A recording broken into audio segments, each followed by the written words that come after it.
L'ARCOM a récidivé, les copains. J'apprends aujourd'hui que l'ARCOM se donne le droit de choisir et d'imposer à toutes les chaînes de TNT qui peut être invité et qui ne doit pas être invité. Donc c'est quand même une liberté d'expression assez particulière, c'est-à-dire que tu peux faire ce que tu veux, mais attention, si ça me plaît pas, je te censure. Voilà, c'est la liberté d'expression. Et du coup, aujourd'hui, l'ARCOM a censuré Jean Messia, qui nous partage d'ailleurs, téléspectateurs vigilants. L'ARCOM n'a pas du tout apprécié mon passage chez Morandini Blog lundi 2 septembre. Engouement et explosion de l'audimat. L'ARCOM a vu rouge, c'est le cas de le dire. Retour à la case départ donc. Ordre a été donné à CNews de ne plus m'inviter. Donc c'est-à-dire que l'ARCOM impose à CNews qui ils doivent inviter et quel sujet aborder, etc. Mais c'est de la folie. Mais on est en Corée du Nord ou ça se passe comment? Qu'en pensez-vous? On lâche l'affaire ou on continue de les emmerder jusqu'à leur chute finale? Moi je pense qu'à un moment donné, Jean Messia, ouvre une chaîne YouTube, tu seras un peu plus libre, tu invites qui tu veux dans ton salon, sur ton canapé. Parce que là, la télé est tombée. Hein. La télé est complètement tombée aux mains du gouvernement. Il faut les poursuivre en justice. C'est l'ARCOM qui choisit qui est invité. La justice est gangrénée par la même idéologie putride que celle de l'ARCOM. Il y a 4 mois, j'ai porté plainte pour discrimination politique, sachant que Pablo Pilovivien, activiste de gauche déguisé en journaliste écume, lui les écume ces plateaux TV de BFM sans être inquiété. La justice a classé ma plainte sans suite en moins de 24 heures, c'est-à-dire sans même examiner le dossier. Ici, alors là, j'ai découvert ça. Honnêtement, j'ai cru à une blague. Et je me suis renseigné. Et c'est vraiment vrai, en fait. Je pensais que c'était une IA, genre c'est pas possible, c'est une blague. Non, non, c'est sans déconner, c'est vrai. Et donc là, c'est Gilles Verdez, sur le plateau de TPMP, qui est outré parce que y a une fête du cochon en France. Sauf que le cochon, c'est interdit en France. On est dans un pays musulman, d'accord? Le saucisson en France, ça n'existe plus. C'est le fascisme. Et du coup, Gilles Verdez va réagir. Et vous allez voir, il y a une autre vidéo après qui est très interpellante. Et c'est elle qui m'a fait douter de la véracité de ce qu'on va voir. Vous auriez été derrière Jean-Michel Apathy, vous auriez été derrière tous ceux qui nous tapent dessus. Et comme je l'ai dit hier, ceux qui se réjouissent aujourd'hui sont ceux qui seront sanctionnés demain. Je vous le dis. Et c'est Gilles Verdez, j'aimerais bien savoir pourquoi vous comprenez la polémique. Ah oui, et Gilles Verdez, je suis curieux aussi de savoir ce qu'il y a de grossier de faire la fête les uns avec les autres, à écouter Patrick Sébastien et à manger. Je vais vous dire ce qu'il va dire, moi, parce que je connais pas bien. Vous avez une vague idée. Bah, exactement. Mais si ça avait été fait par ses potes de la LFI, il aurait dit que c'était génial. Si, il aurait dit que c'était génial. S'ils avaient fait la fête du granola à Metz, ils auraient dit c'est génial. Non mais lui, non mais voilà, mais je vous le dis. Donc voilà, bah allez-y, ridiculisez-vous à 19h56 comme tous les soirs. Avec plaisir. Ah, voilà. Bon, ce qui m'ennuie, c'est d'être du côté de Jean-Michel Apathy que j'exècre. Et je suis exécré tout le monde, vous avez tous ceux que vous exécrez, vous avez les mêmes idées. J'ai déjà un point commun avec lui qui exècre aussi tout le monde. Donc pour l'instant, vous êtes en Et j'aime beaucoup Patrick Sébastien et je respecte Monsieur Jacobelli. Mais néanmoins, Monsieur Jacobelli, arrêtez d'être hypocrite. La fête du cochon, aujourd'hui, dans une ville d'extrême droite, c'est une provocation anti-musulmane. C'est simple, on va dire les choses maintenant. Dans une ville d'extrême droite. Donc là, le mec, il insulte tous les habitants.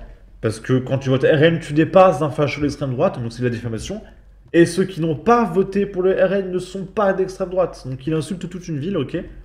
Et le commentaire expliquait ceci. As-tu vu cette séquence de TPMP où Souleymane Verdez, alias le Dimis, etc., etc.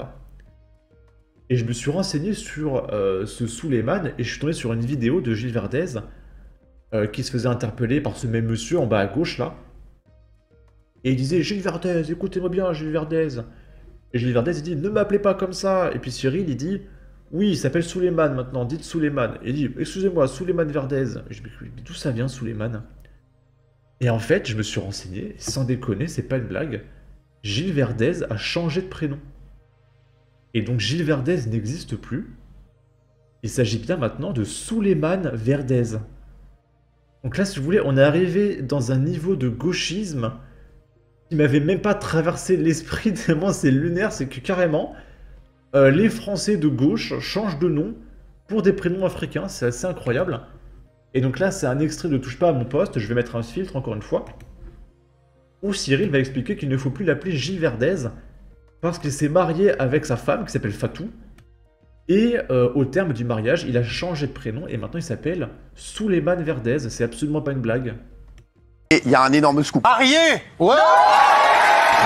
Marié avec Fatou. On aimerait trop avoir une C'est à Las Vegas. Mais on devait pas Sachez, être non, ils se sont mariés au Sénégal. fait la cérémonie traditionnelle. Exactement. Et d'ailleurs, vous ne vous appelez plus Gilles.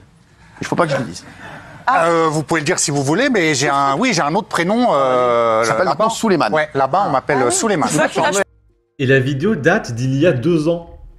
Ça fait 2 ans que je dis Gilles Verdez, mais c'est plus Gilles Verdez depuis 2 ans, c'est Souleymane Verdez. Ouais. Oui, absolument. C'est chambé. C'est très beau. C'est chambé. Qu'est-ce qui vous fait rire? Je vous jure que c'est vrai. Donc maintenant, il faut tous qu'on l'appelle Souleymane. Ok? Souleymane Verdez. Alors on va le refaire. Comment ça va? Souleymane. Merci, Souleymane Alors, Verdez. blague à part, c'est très beau, Souleymane. Ah oui, Un beau prénom, hein. Bah, Mais par contre, il est reconnu en France, le mariage ou... Non, on a finalisé la cérémonie traditionnelle. Alors, je te le dis, ce mariage, c'est marié au dernier regard. Je t'en ai dit. Voilà, donc ce qu'on vient de voir n'est absolument pas une blague, c'est on ne peut plus sérieux. Je sais même plus quoi en penser, on va regarder les commentaires. Ce pauvre garçon a atteint un niveau de soumission tellement inouï, j'ai de la peine pour sa famille. Quel hypocrite ce Verdez, il était parmi les premiers à récuser les propos de Monsieur Zemmour sur l'adoption de prénoms chrétiens.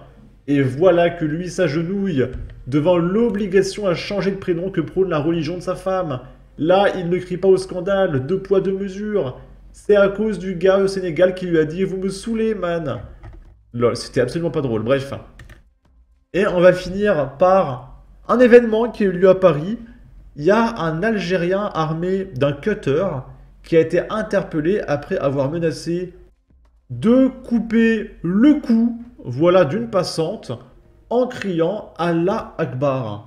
Donc un cri d'amour et de paix. Jusque-là, rien d'anormal. Hier, vers 11h30, un individu a été interpellé à proximité du square de la Cité de la Chapelle, dans le 18e arrondissement de Paris, près de l'avenue Max Dormois et de la station de métro La Chapelle. Cette intervention fait suite à un signalement d'une habitante qui a déclaré avoir été menacée d'égorgement par un inconnu brandissant un couteau. L'incident survient quelques jours après une violente rixe impliquant une quarantaine de ressortissants afghans dans la même zone qui avait fait plusieurs blessés graves, notamment par arme blanche. Menaces et interpellations rapides. Selon le témoignage de la victime, l'agresseur aurait menacé de la tuer en répétant plusieurs fois « Allah Akbar » et « Il n'y a qu'un seul Dieu », tout en simulant un geste d'égorgement avec son pouce. Rapidement alertés, 4 policiers se sont rendus sur les lieux et ont procédé à l'interpellation de l'individu, identifié grâce au signalement fourni. Le mis en cause, de nationalité algérienne, selon une source locale, a été appréhendé sans résistance. Sur place, il récitait des paroles en langue étrangère, les yeux à demi fermés et semblait dans un état second. Il a été menotté et conduit en garde à vue. Cette interpellation intervient dans un climat déjà tendu dans le quartier de la Chapelle, car le week-end précédent, une violente bagarre entre ressortissants afghans avait éclaté à proximité, faisant plusieurs blessés graves, notamment victimes de coups de couteau. Ce secteur du 18e arrondissement est également connu pour être un lieu de trafic de cigarettes, principalement géré par des ressortissants étrangers, selon les enquêtes en cours. Fortuitement présents sur les lieux pour une enquête sur le trafic de cigarettes, des journalistes de Valeurs Actuelles ont assisté en direct à l'interpellation.